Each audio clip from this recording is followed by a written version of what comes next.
ప్రభావతి మాటలు విని మీనాని కొట్టిన బాలు. అందరి ముందు అవమానం తట్టుకోలేక ఊహించని నిర్ణయం తీసుకున్న మీనా. అసలు ఇదంతా ఎలా జరగబోతుందనేది ఈ వీడియోలో తెలుసుకుందాం. బాలు అయితే మీనా డబ్బులు వద్దని చెప్పినా సరే, నేనైతే రేపొద్దున్న డబ్బులు ఇస్తానని మాట ఇచ్చేసి వచ్చాను మీనా, నువ్వు మాత్రం డబ్బులు ఇవ్వాల్సిందే అని కూర్చుంటాడు. బాలు అయితే లేదు, నేను కూడా సంపాదిస్తున్నాను, దాంట్లో నా డబ్బులు కూడా ఉన్నాయి, ఈ డబ్బులు మాత్రం ఇవ్వడానికి నేను ఒప్పుకోలేను అని అంటూ ఉంటుంది. ఇక మీనా అయితే అలా అన్న తర్వాత అప్పుడే ప్రభావతి, ఏంట్రా నీ డబ్బులు నువ్వు అడుగుతుంటే అలా రెచ్చిపోతుందేంటి అని అంటూ ఉంటుంది ప్రభావతి. అంటే మేము పైన రూమ్ కోసం దాచుకుంటున్నాం కదా, అందుకనే తనకి ఇవ్వడానికి ఇష్టం లేదు, అంతకు మించి నా మాటకి ఎదురు చెప్పాలని ఎప్పుడూ కూడా మీనా అనుకోదు అని బాలు అంటాడు. రే, ఇంతలా సమాధానం చెప్పి నిన్ను ఎదిరిస్తున్నా కూడా నువ్వెందుకురా దాని మాటే వింటున్నావు, దాన్నే గొప్పగా పొగుడుతున్నావు, అయినా అంత పొగరుగా మాట్లాడుతుంది, అంతేలే నెత్తిని పెట్టుకొని పూజిస్తున్నావు కదా దాన్ని, అందుకని నీ నెత్తినే తాండం ఆడుతుంది, అయినా అవి కూడా నీ కష్టార్జితమే కదా, మరి ఆ డబ్బులు నీకు కూడా సంబంధం ఉంటుంది, నీకు కూడా హక్కు ఉంటుంది, చేబదులుగా ఇస్తానంటున్నావు, రాజేష్ మళ్ళీ తిరిగి ఇచ్చేస్తాడు కదా, ఇంతటి దానికే అంత గొడవ చెయ్యాలా తను అని అంటూ ఉంటుంది ప్రభావతి. రాజేష్ ఎన్నిసార్లు నీకు సహాయం చేయలేదు, నీ దగ్గర తను డబ్బులు తీసుకోవడం, అలాగే తన దగ్గర నువ్వు డబ్బులు తీసుకోవడం జరుగుతూనే ఉంది, అవి మీనాకు కూడా తెలుసు, అయినా సరే సహాయం చేసిన వ్యక్తికి సహాయం చేస్తానంటే ఎందుకు వెనక్కి లాగుతుంది, అంటే మొత్తం మెయింటెనెన్స్ అంతా కూడా తనే చెయ్యాలని, ఏదైనా అవసరమైతే నువ్వు తన దగ్గర అడుక్కోవాలని తను నిన్ను ఒక చేతగాని వాడిని చేస్తుందిరా, ఆ మాత్రం నీకు అర్థం కావడం లేదా అని అంటూ ఉంటుంది ప్రభావతి. అప్పుడే ఇక బాలు అయితే అలాంటిదేమీ లేదు, మీనాకు చెప్పాను కదా, ఖచ్చితంగా మీనా రేపొద్దున డబ్బులు ఇస్తుంది అని అంటూ ఉంటాడు బాలు. బాలు అన్న మాటలకి ప్రభావతి అయితే, నాకు తెలుసు అదేమీ డబ్బులు ఇవ్వదు, దాని గురించి నాకు తెలీదా, మళ్ళీ ఇంట్లో రణరంగమే, వీళ్ళిద్దరూ గొడవ పడుతుంటే చూడాలని చాలా నాకు సరదాగా ఉంది అని ప్రభావతి అయితే అనుకుంటూ ఉంటుంది. తర్వాత ఇక ప్రభావతి అలా అనుకుంటూ ఉండగా ఇంతలో మీనా అయితే ఈయన చెప్పిన మాట అస్సలు కూడా వినిపించుకోరు. రాజేష్ అన్నయ్యకి డబ్బులు అడగొద్దని నేనే ఫోన్ చేసి చెప్తాను అని వెంటనే ఫోన్ తీసుకొని రాజేష్కి అయితే ఫోన్ చేస్తుంది. అప్పుడే కిటికీలో నుంచి చూస్తున్న ప్రభావతి, ఎవరికి ఫోన్ చేస్తుంది ఇది అని అనుకుంటూ ఇక ఫోన్ అయితే చేస్తుంది. అలా ఫోన్ చేసిన తర్వాత, రాజేష్ అన్న, నేను మీనాని అని అంటూ ఉంటుంది. ఓ రాజేష్ గారికి ఇది ఫోన్ చేసిందా, ఇప్పుడు ఏం చెప్తుందో వింటాను అని ప్రభావతి అయితే అక్కడే నుంచొని వీళ్ళ మాటలు వింటూ ఉంటుంది. ఏంటన్నా, ఏదో డబ్బులు కావాలని ఈయన్ని అడిగావంట కదా అని అంటూ ఉంటుంది మీనా. లేదమ్మా, నేనేమీ డబ్బులు కావాలని అడగలేదు, నాన్న వాళ్ళది షష్టి పూర్తి చేయడానికి డబ్బులు లేవని బాధపడుతుంటే నేనున్నాను కదరా, నేను తీసుకొచ్చి ఇస్తాను, మొత్తం నేను ఇస్తాను అని చెప్పి నాతో అన్నాడు, అందుకని ఏర్పాట్లు చేసుకుంటున్నాను అని అంటూ ఉంటాడు రాజేష్.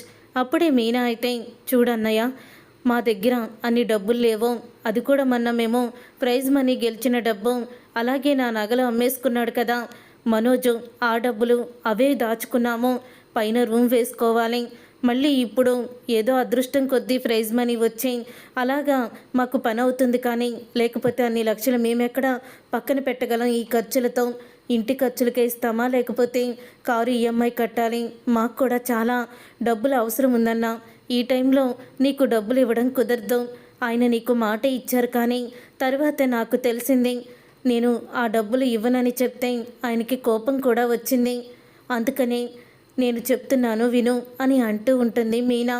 అప్పుడే ఇక ప్రభావతి అయితే, చాలు మీనా, దొరికిపోయాం, ఇప్పుడు చూడు మీ ఇద్దరి మధ్య ఎలాగా పచ్చగడ్డి వేస్తే బొగ్గుమనేలాగా ఎలా వేడిని పుట్టిస్తానో అని అంటూ లోపలికి వెళ్ళిపోతుంది. పూర్తిగా ఫోన్లో ఏం మాట్లాడుతుందో మీనా అయితే చూడకుండానే వినకుండానే వెళ్ళిపోతుంది ప్రభావతి. అలా వెళ్ళిపోయిన తర్వాత ఇక మీనా అయితే రాజేష్తో, మా డబ్బులైతే ఇవ్వలేను కానీ అన్న, నీకు మాత్రం నేను డబ్బులు ఇప్పించగలను అని అంటూ ఉంటుంది మీనా. అవునా, ఎక్కడమ్మా, నాకు బాకీ అన్నా పర్వాలేదు, నేను మెల్లిగా తీర్చుకుంటాను అని అంటూ ఉంటాడు రాజేష్ అయితే. అదే అన్న, నువ్వు నెల నెల కూడా కట్టాల్సిన అవసరం లేదు, నీ చేతిలో ఎప్పుడు డబ్బులుంటే అప్పుడు కొంచెం కొంచెం డబ్బులు ఇవ్వచ్చు, ఇప్పుడు నీకు డబ్బులు ఎంత అవసరం అని అడుగుతూ ఉంటే, నాకు ఒక 60-70 వేలు కావాలమ్మా అని రాజేష్ అంటూ ఉంటాడు. అదే నేను ఒక ఫోన్ నెంబర్ ఇస్తాను, ఆ అక్క వడ్డీకి డబ్బులు ఇస్తుంది, ఇలాగ నేను ఫోన్ చేసి చెప్తాను మా అన్నయ్య అని, ఎటువంటి షూరిటీ లేకుండానే మీకు డబ్బులు ఇస్తుందన్నా, నా మాట విను, వెళ్ళి అక్కడ తెచ్చుకో, ఆయన డబ్బులు ఇస్తానంటే కూడా వద్దని చెప్పన్నా అని అంటూ ఉంటుంది. రాజేష్తో మీనా అయితే సరేనమ్మా, వాడు డబ్బులు తీసుకొచ్చి ఇచ్చి నా బాధని తీరుస్తా అన్నాడు, నువ్వు ఆ బాధని ఎలా తీర్చాలో దారి చూపించావు. నిజంగా మీలాంటి భార్యాభర్తలు మాకు స్నేహితులుగా దొరికినందుకు చాలా ఆనందంగా ఉందమ్మా అని అంటూ ఉంటే, అమ్మా నాన్న షష్ఠపూర్తి అనేది చేసుకోవడం చాలా అదృష్టం ఉండాలన్నా, అమ్మా నాన్నకి షష్ఠపూర్తి చేయడం అంటే నాకు కూడా ఇష్టమే, నువ్వు మాత్రం ఈ షష్ఠపూర్తి మహోత్సవాన్ని బాగా జరిపించు అని అంటూ ఉంటుంది మీనా. సరే, ఆయన వస్తే నేను ఇలా బాకీ ఇప్పించానని చెప్పకుండా నువ్వే డబ్బులు వద్దని చెప్పేసాయి అని అంటూ ఉంటుంది మీనా. లేదమ్మా, నువ్వు డబ్బులు ఇప్పించావని చెప్తాను, నీ గురించి కూడా తెలియాలి కదా వాడికి. సరే అన్నయ్య, నేను ఉంటాను అని ఫోన్ అయితే పెట్టేస్తుంది మీనా. తర్వాత ఇక ప్రభావతి అయితే బాలుకి ఫోన్ చేస్తుంది. బాలుకి ఫోన్ చేసి అంటూ ఉంటుంది, రే నువ్వేమో రాజేష్ గడికి డబ్బులు ఇస్తానని మాట ఇచ్చు వచ్చేసావు, కానీ ఇక్కడ నీ భార్య మీనా ఏం చేసిందో తెలుసా అని అంటూ ఉంటుంది ప్రభావతి. ఏం చేసింది అని బాలు అయితే అంటూ ఉంటాడు. ఏం చేసిందా, రాజేష్కి ఫోన్ చేసి మా ఆయన డబ్బులు ఇస్తానంటే నువ్వు తీసుకోవద్దు, అయినా మేము పక్కన పెట్టుకున్న డబ్బులు నీకెందుకు ఇవ్వాలి, అసలు నువ్వెవరివి ఇవ్వడానికి అంటూ రాజేష్ని ఎన్నెన్ని మాటలు అందో అని అంటూ ఉంటుంది ప్రభావతి. ప్రభావతి అక్కడ జరిగింది ఒకటైతే ఇంకో 2 వేసి ఇంకా కొంచెం ఎగస్టాలుగా చెప్తుంది మీనా గురించి తప్పుగా బాలుకి. అప్పుడే బాలు అయితే, మీనా ఎప్పుడు కూడా నా పరువు పోయే పనులు చేయదమ్మా, నువ్వు ఎలా విన్నావో అని అంటూ ఉంటాడు బాలు. నాకేమన్నా సరదా ఏంట్రా మీ ఇద్దరి మధ్య గొడవ పెట్టడానికి, కావాల్సి ఉంటే నీ భార్యకో లేకపోతే రాజేష్కో ఫోన్ చేసి అడుగు, మీనా తనకి ఫోన్ చేసిందో లేదో, ఒక 10 నిమిషాలు అవుతుంది అంతే అని అంటూ ఉంటుంది ప్రభావతి. ఒకవేళ మీనా రాజేష్కి ఫోన్ చేసిందని తెలిస్తే మాత్రం నేను ఊరుకోను, అలాగని చెయ్యలేదని తెలిస్తే మాత్రం నిన్ను కూడా నేను ఊరుకోను అని అంటూ ఉంటాడు బాలు. అప్పుడే ప్రభావతి అయితే, చూడ్రా మరి నువ్వు మీనానేం చేస్తావో అదే నువ్వు గుర్తుపెట్టుకో, మీనా ఖచ్చితంగా రాజేష్కి ఫోన్ చేసింది అని అంటూ ఉంటుంది ప్రభావతి. అప్పుడే ఇక అమ్మ ఇంత గట్టిగా స్ట్రాంగ్గా చెప్తుందంటే నిజంగానే రాజేష్ గడికి మీనా ఫోన్ చేసి ఉంటుందా, అసలు మీనా ఎందుకు ఇలా చేసింది, ముందు రాజేష్ని అడుగుతాను అని వెంటనే రాజేష్కి అయితే ఫోన్ చేస్తాడు. రాజేష్కి ఫోన్ చేసి, రే మీనా నీకు ఫోన్ చేసిందా అని అడుగుతూ ఉంటే, చేసిందిరా, తను డబ్బులు ఇవ్వనని చెప్పిందా అని అనగానే, రే ఏం మాట్లాడుతున్నావురా, అసలు ఏం జరిగిందో తెలుసా, మీనా సిస్టర్ ఫోన్ చేసింది, మేము దాచుకున్న డబ్బులు ఇవ్వడానికి కుదరదంది, కానీ తర్వాత అని అంటూ ఉంటాడు. రాజేష్ అయితే, చాలురా చాలు, మీనా సంగతి తేల్చేస్తాను అని అంటూ ఉంటాడు. ఇదేంటి వీడు సగమే విన్నాడు, మరో సగం వినలేదేంటి, ఇప్పుడు ఇంటికి వెళ్ళి ఏం గొడవ చేస్తాడో ఏంటో, నేను వెంటనే ఇంటికి వెళ్ళాలి అని అనుకుంటూ ఉంటాడు రాజేష్. అప్పుడే అలా అనుకున్న రాజేష్ అయితే బాలు దగ్గరికి బయలుదేరుతాడు. ఇంటి దగ్గరలోనే ఉన్న బాలు ఇంకా ఇంటికి కోపంగా వస్తాడు. మీనా అని గట్టిగా అరుస్తాడు. దాంతో ఇక మీనా ఉలిక్కిపడి, ఏంటండి అంత గట్టిగా అరిచారేంటి అని అడుగుతూ ఉంటుంది. ఇక అందరూ కూడా బయటికి వచ్చేస్తారు. ఎందుకు ఇలా చేశావు అని అడుగుతూ ఉంటాడు బాలు. నేనేం చేశానండి అని అంటూ ఉంటుంది మీనా. ఏమీ తెలియనట్టు నంగనాచిలా నటించుకో అని అంటూ బాలు తిడుతూ ఉంటే, ఏం మాట్లాడుతున్నారు మీరు, అసలు ఏంటి సంగతి అని అడుగుతూ మీనా అడుగుతూ ఉంటుంది. ఏంటి రాజేష్కి ఫోన్ చేసావా, నువ్వు ఫోన్ చేసి మేము డబ్బులు ఇవ్వమని చెప్పావా అని అడుగుతూ అంటాడు బాలు. అప్పుడే ఇక మీనా అయితే, చెప్పాను, అసలు రాజేష్ అన్నయ్యకి ఫోన్ చేసి మా డబ్బులు ఇవ్వడం కుదరదు అని అన్నాను, ఇప్పుడు ఏంటి అని అడుగుతూ ఉంటుంది మీనా. అప్పుడే బాలు కోపంగా ఇక మీనాని చంప పగలగొడతాడు. ఇక ఒక్కసారి అందరూ కూడా షాక్ అయిపోతూ ఉంటారు. ఇక ప్రభావతి మాత్రం చాలా ఆనందపడుతూ ఉంటుంది.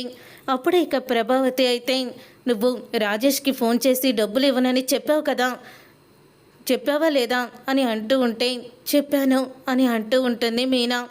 అసలు నా పరువు మొత్తం తీసేశావు నాన్న, రాజేష్ గడికి నేను డబ్బులు ఇస్తానని మాట ఇచ్చొచ్చాను, ఈ మీనా రాజేష్కి ఫోన్ చేసి మా డబ్బులు ఇవ్వాల్సిన అవసరం నీకు లేదు అని చెప్పి నన్ను అవమానించింది నాన్న. అందరి ముందు నా పరువు తీసేసింది. రేపటి నుంచి రాజేష్ ముందు నేను తల ఎలా ఎత్తుకున్నానా? ఆ రోజు ఆ గుణాగాడికి వడ్డీ కట్టకుండా నువ్వు హిట్టు పొగ పీల్చి ప్రాణాపాయ స్థితిలో ఉన్నావని అప్పటికప్పుడు వాడు 2 లక్షలు నాకు ఇచ్చాడు. అప్పుడు తర్వాత ఆ రౌడీ చేత్తో దెబ్బలు తిన్నాడు. ఇవన్నీ కూడా మీనాకి తెలుసు. అయినా సరే వాడికి సహాయం చెయ్యొద్దని, పైగా ఫోన్ చేసి డబ్బులు ఇవ్వమని చెప్పింది. ఏమనుకోవాలి నాన్న ఈ మీనాని అని అంటూ ఉంటాడు బాలు. అది కాదండి, నేను పూర్తిగా ఏం మాట్లాడానో వినండి అని అంటూ ఉంటే, ఏంటే నువ్వు పూర్తిగా మాట్లాడింది? నేను మొత్తం విన్నాను. నువ్వు రాజేష్ని డబ్బులు అడగొద్దన్న విషయం, మేము కష్టపడుతున్నాం పని చేసుకుంటున్నాం అన్నది ఇదంతా కూడా చెప్పావు కదా అని అంటూ ఉంటుంది ప్రభావతి.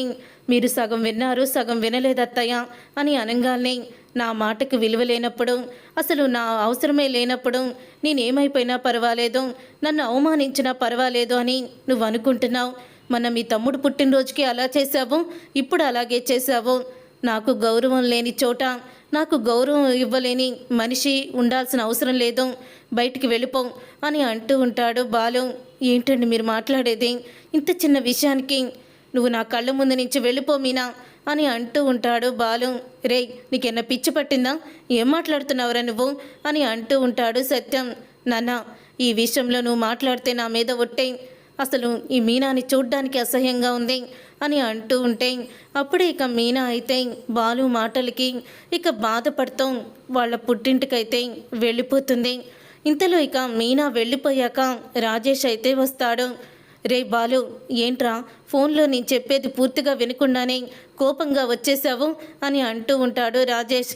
సారీ సార్ రా, అసలు ఇలా చేస్తుందని మీనా అనుకోలేదు అని అంటూ ఉంటే, రే మీనా సిస్టరు, నీ దగ్గర డబ్బులు తీసుకోవద్దంది, కానీ పూర్తిగా డబ్బులు ఇవ్వనని కూడా చెప్పలేదురా. తనకి తెలిసిన ఒక స్నేహితురాల దగ్గర నాకు 70,000 ఇప్పించింది. ఈ డబ్బులతో ఇల్లు కట్టుకుంటామన్నా, ఆ డబ్బులు తీసుకో, నువ్వు నెల నెలా కట్టుకున్నా పర్వాలేదు, వారానికి కట్టుకున్నా పర్వాలేదని వాళ్ళ దగ్గర డబ్బులు ఇప్పించింది. అలాగని మా దగ్గర డబ్బులు తీసుకోకు, నువ్వు పరాయి వాడవని నన్ను వదిలేయలేదురా అని అంటూ రాజేష్ అయితే నిజాన్ని బయట పెడతాడు. అప్పుడే ఇక శృతి మీనా ముందు నుంచి అంటూనే ఉంది, తను చెప్పేది వినండి, అసలు ఏం జరిగిందో సగం విని సగం వినలేదు అంది. కానీ మీరెందుకు ఊరుకున్నారు? మీనాని కొట్టి బయటికి పొమ్మన్నారు, మీనా పౌరుషంగా వెళ్ళిపోయింది అని బాధపడుతూ ఉంటుంది శృతి. అప్పుడే ప్రభావతి అయితే, అది పూర్తిగా విన్నానేమో అనుకున్నాను అని అంటూ ఉంటుంది ప్రభావతి. ఇక వెంటనే బాలు అయితే మీనా కోసం వాళ్ళ పుట్టింటికైతే బయలుదేరుతాడు. మీనా పుట్టింటికి వెళ్తుంది. వెళ్ళిన తర్వాత జరిగిందంతా చెప్పడంతో, ఏమే అంత పౌరుషం ఏంటే? జరిగింది మెల్లిగా ఉండి చెప్పొచ్చుది కదా, అల్లుడు గారు అర్థం చేసుకుంటారు. పదే పదే ఇక ప్రతిసారి గొడవ పెట్టుకొని వచ్చేస్తావా ఏంటి? నువ్వు ఇలా ప్రతిసారి ఇంటికి మొగుడితో గొడవ పెట్టుకొని వస్తే నీ చెల్లికి పెళ్ళి ఎలాగవుతుంది అని అంటూ ఉంటుంది పార్వతి.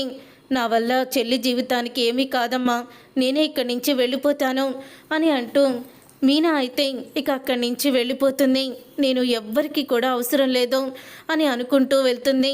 ఏంటమ్మా పుట్టెడు దుఃఖంతో పుట్టింటికి వస్తే అక్కని ఎందుకమ్మా అలా పంపించేసావు తిట్టి అని అడుగుతూ ఉంటుంది సుమతి. అలా తిట్టకపోతే అది అత్తారింటికి వెళ్ళదే అని పార్వతి అయితే ఏడుస్తూ ఉంటుంది. ఇంతలో ఇక బాలు అయితే మీనాని వెతుక్కుంటూ పార్వతి ఇంటికైతే వస్తాడు. అప్పుడే ఇక పార్వతి అయితే బాలుని చూసి, ఏంటి బాలు ఈ టైంలో వచ్చావు అని అడుగుతూ ఉంటే, ఏం లేదు అత్తయ్య గారు, మీనాని ఒకసారి పిలవండి అని అంటూ ఉంటాడు. మీనాని పిలిచేదేంటి, తను నీతో పాటు లేదా అని అడుగుతూ ఉంటుంది పార్వతి. నాతో పాటు ఉండడం ఏంటండి, నేనేదో చిన్న గొడవ పెట్టుకున్నాము, తనని కొట్టానని వెళ్ళిపోమన్నానని అలిగి వచ్చేసింది. తను ఇక్కడికే కదా రావాలి. ఏంటి చిన్నగంప, మీ అక్క వచ్చిందా అని అడుగుతూ ఉంటాడు బాలు. వచ్చింది బావా, కానీ అమ్మ కూడా తిట్టి పంపించేసింది. నాకెవ్వరూ లేరు, ఇక నేనుండి ప్రయోజనం ఏంటి అని అనుకుంటూ వెళ్ళిపోయిందక్క అని అంటూ ఉంటుంది సుమతి. అప్పుడే బాలు షాక్ అయిపోతూ ఉంటాడు. అసలు ఎందుకత్తయ్య మీరు ఇలా చేశారు? ఇప్పుడు నేను కొట్టానని, మీరు ఇంట్లోకి వస్తే తిట్టారని, తను ఏదన్నా అఘాయిత్యం చేసుకుంటే అని అనుకుంటూ బాలు అయితే మొత్తం వెతుకుతూ ఉంటాడు. ఇంతలో మీనా అయితే ఒక చెరువు దగ్గర నుంచొని ఆ చెరువులో నుంచి దూకేస్తుంది. అందరూ మాటలు విని గుర్తు చేసుకొని ఇక తనైతే నీటిలో పడిపోతుంది. ఆత్మహత్య చేసుకోబోతుంది.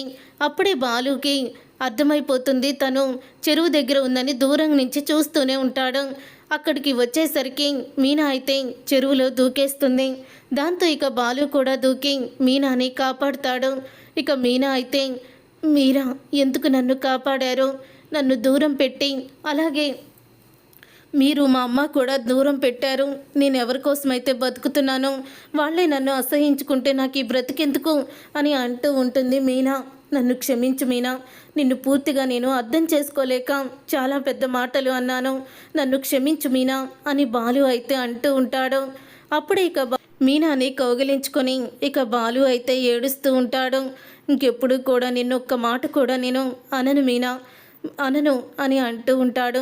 చూసారుగా ఫ్రెండ్స్, రాబోయే కథలో ఖచ్చితంగా ఇలాగే జరగబోతుంది. మరి ఇలాగే జరగాలని మీరు కోరుకుంటే తప్పకుండా వీడియోని లైక్ చేసి ఛానల్ని సబ్స్క్రైబ్ చేసుకొని పక్కనే ఉన్న గంట సింబల్పై ఆల్ అని క్లిక్ చేస్తే మేము పెట్టే ప్రతి వీడియో మీరు మిస్ కాకుండా చూసేవచ్చు.